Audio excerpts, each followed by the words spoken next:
Hello friends, today we have a great opportunity to introduce the rotor tip for the vertical impact crusher. As you can see, this is our customized size, so our clients used to crushing the stone and to make sand. First, you can see very easily. Here is our carbide. Here the carbide insert. The carbide material made by the tungsten, so it is very hard. That's the main reason why our rotor tip is very stronger and very stable with longer lifespan. Here, the key point is you can see here.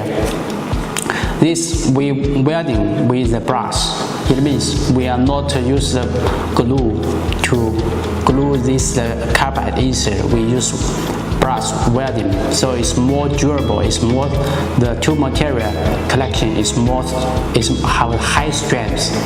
And secondly, you can see here our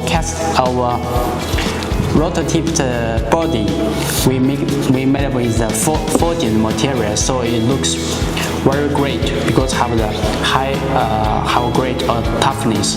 Meanwhile, you can see this fixed screw. We make the precise screws thread, so it can fit into the VSI precisely. And the size we can support it. We can support a lot of the size. If you have any interest about our rotor tip, contact us today.